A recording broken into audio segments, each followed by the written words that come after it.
పెట్టిన దళిత క్రైస్తవుల ర్యాలీకి విచ్చేసిన అశేష ప్రజానీకానికి,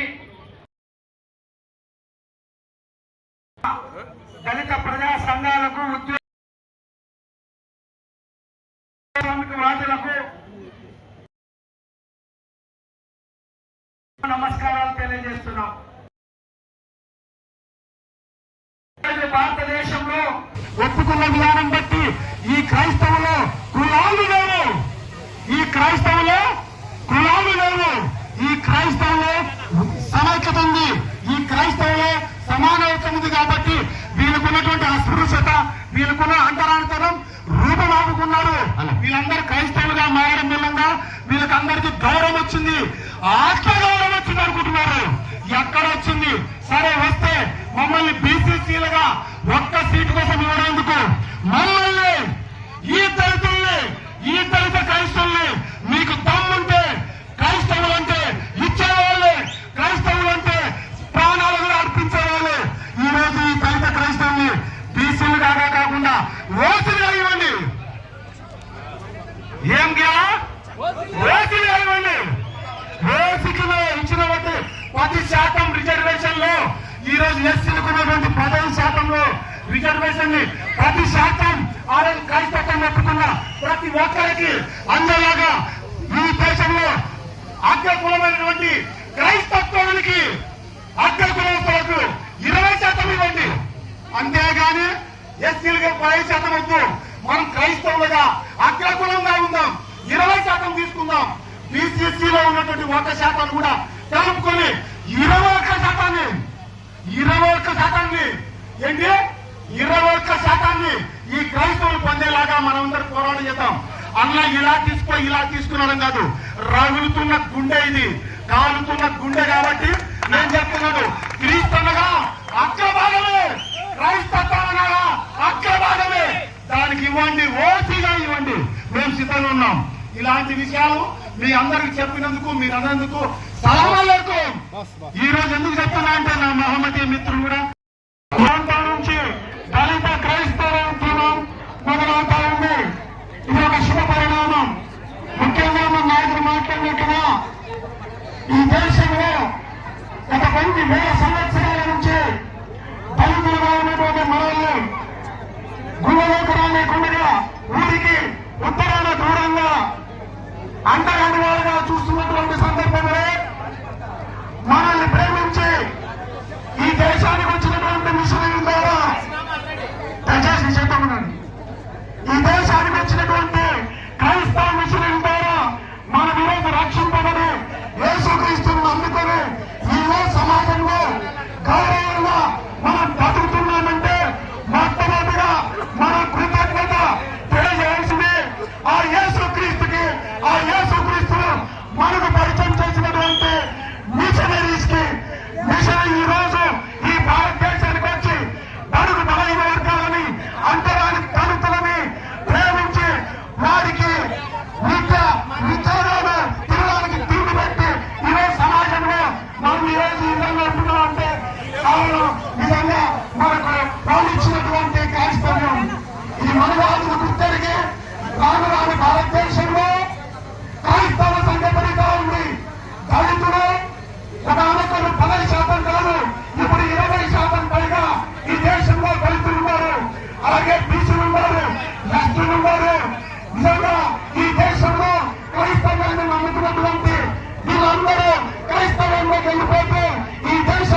దళితులను పెట్టి గెలిపించినటువంటి చేస్తున్నాం.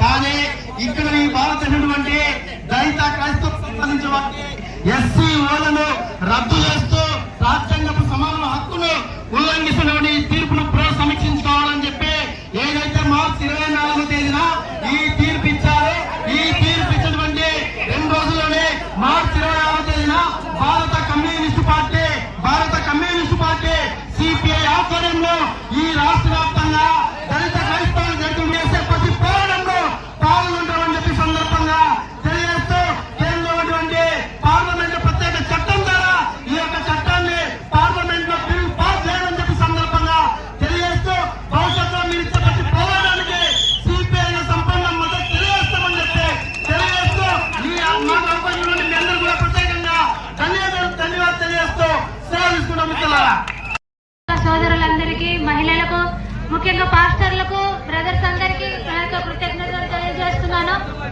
ఈరోజు దళిత క్రైస్తవులపై సుప్రీంకోర్టు ఇచ్చిన తీర్పును రాజ్యాంగం ఆర్టికల్ 1525 విరుద్ధంగా ఉల్లంఘించడమే అవుతుంది. కాబట్టి ఆర్టికల్ 25 ప్రకారం ఏ మనిషి ఏ మతాన్ని నమ్ముకోవాలన్నది తన సొంత ఇష్టం. దాన్ని హరించే హక్కు ఎవరికి లేదు. కాబట్టి ఆర్టికల్ 25 ప్రకారం ఏ మతంలోకి వెళ్ళినా ఏ దేవుణ్ణి పూజించినా అది వాళ్ళ సొంత నిర్ణయం. కాబట్టి దీన్ని హరించే హక్కు ఎవరికి లేదు. కాబట్టి ఇప్పుడు ఇచ్చిన సుప్రీం కోర్టు తీర్పును ఈ తీర్పు అమలైతే మళ్ళీ దళితులపై ఎస్సీల పైన దాడులు జరిగే ప్రమాదం ఉంది. మన రక్షణను మనం పోగొట్టుకునే అవకాశం ఉంది. దానికనే మేము అందుకోసమే క్రైస్తత్వాన్ని మేము స్వీకరించాము. అదే మీ రామాయణం అయితేనేమి, అదేవిధంగా మీరు చెప్పినటువంటి హిందూ మతంలో మీరు మమ్మల్ని గుళ్ళలోకి ఆహ్వానించింటే ఈరోజు మేము క్రైస్తవులుగా ఉంటూ మేము చర్చలకు వెళ్లేవారమని చెప్పి ఈరోజు కేంద్ర రాష్ట్ర ప్రభుత్వాలు నేను ప్రశ్నిస్తా ఉన్నా. కాబట్టి మీరు చేసినటువంటి ఈ తప్పిదం వల్ల ఇది జరిగింది. ఈ రోజు మళ్ళా గోవింద దళిత గోవింద అని చెప్పి మరి మీరు ఒక టెంపుల్స్ తీసుకొని దళిత వాళ్ళకి పరిమితం చేసి మీకు గుళ్ళు కట్టిస్తున్నాము, ఆ గుళ్ళకు వెళ్ళండి, మీ దళితుల మీకు దగ్గర గుడి కట్టిస్తున్నాం వెళ్ళండి అంటే దాని అర్థం ఏంటి? మీరు మాకు సంబంధించిన ఒక ఊరికి సంబంధించినటువంటి గుళ్ళోకి మీరు రావద్దండి దాని అర్థం. దాని అర్థం అంటరానితనం కాదా అని చెప్పి కేంద్ర ప్రభుత్వాన్ని అదే రాష్ట్ర ప్రభుత్వాన్ని ప్రశ్నిస్తున్నాను. కాబట్టి మీరు చేసేదల్లా చాలా ఇబ్బందికరమైనటువంటి విషయాలు. దళితులను ఏ విధంగా అనగారితాలి, ఏ విధంగా భూమిలోకి తొక్కాలనే తపనతో వెళ్తా ఉన్నారు. మీరు ఏమి చేసినా మా దేవుడు యేసుక్రీస్తు అని చెప్పి చేయెత్తి తెలియజేస్తా ఉన్నారు. యేసుక్రీస్తు అని చెప్తా ఉన్నాం. మేము వెళ్ళేది చర్చి కానీ వెళ్ళి తెలియజేస్తా ఉన్నాం. మేము బైబిల్ పట్టుకునే తిరుగుతాం. మీకు చేయగలిగేది ఏమవుతాయో అది చేస్తామని చెప్పి సభాముఖంగా నేను తెలియజేస్తా ఉన్నాను. థ్యాంక్ యూ అన్నా. మనం ఆ తర్వాత మనం ఒక 1000 మందికి సంబంధించి మనం గొప్ప సభ ఏర్పాటు చేస్తున్నాం. దయచేసి మీరందరి సహకారం. ఎందుకంటే ఉదయం మేము చూస్తే 50 మంది ఉన్నారు, 70 మంది ఉన్నారు, 100 మంది ఏమి ఇంకా రాలేదనుకున్నాం. కానీ వందలాదిగా నిదానంగా తరలి వస్తుంటే మన యేసుక్రీస్తు మనము ఖచ్చితంగా హల్లెలూయా హల్లెలూయా అని తెలియజేసినట్టుగా మా అందరికీ కష్టపడినటువంటి ప్రతి ఒక్కరికి కలిగింది. కాబట్టి గతంలో తర్వాత జరిగేటటువంటి ప్రోగ్రామ్ లో మీ అందరి యొక్క సపోర్ట్ అవసరము. ఎందుకంటే మనకు ఆస్తులు లేవు, 100 ఎకరాలు లేవు, 1000 ఎకరాలు లేవు. మనకు ఉండేది ఏదో వెళ్తానంటే కూలికి వెళ్తానంటే అంత ఇంత తీసుకొని వచ్చుకుంటాం. మన దగ్గర ఏమైనా పెద్ద సంపాదనలు ఉన్నాయా? లేదు. మరి ఎందుకు మా ఫైనాన్స్ ఇబ్బంది పెడతా ఉన్నారు? మేము దేశానికి సేవ చేస్తున్నాం.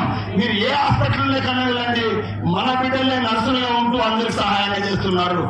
అదేవిధంగా మనం మన దేశంలో ఎక్కడికి వెళ్ళినా అందరూ ఆరోగ్యంగా ఉన్నారంటే ప్రతి మున్సిపాలిటీలో ఉన్న ప్రతి చోట మన వల్ల పనిచేసి మిమ్మల్ని అందరూ అంత శుభ్రంగా పెడితే మీరు ఈ రోజు మమ్మల్ని అణిచివేయడానికి మీరు చాలా ఇది చేస్తా ఉన్నారు. కాబట్టి మేము మా దేవుడు చెప్పిండేది ఒకటే, క్షమాగుణం చెప్పాడు, ప్రేమించండి అని చెప్పాడు, దగ్గర తీసుకోండి అని చెప్పాడు. కానీ మీ మాదిరిగా ద్వేషించండి అని చెప్పలేదు. కాబట్టి మేము ఇదే స్వభావంతోనే వెళ్తాం. మేము ఒక చెంప కొడితే ఇంకొక చెంప కొట్టేదాని విషయంలో సరే అన్నాం కానీ మేము ఇంకో చెంప కొట్టడానికి ఎప్పుడు వెళ్ళలేదు. ఎందుకంటే మా దేవుడు ప్రేమను చూపించాడు కాబట్టి. మా అదే కానీ వస్తే ఒక చెంప కొడితే ఇంకెన్ని చెంపలు కొడతామో ఆ విషయాన్ని కేంద్ర రాష్ట్ర ప్రభుత్వాలు గుర్తిరగాలని చెప్పి నేను తెలియజేస్తా ఉన్నాను. కాబట్టి ప్రతి ఒక్కరు మనకు సంఘటితంగా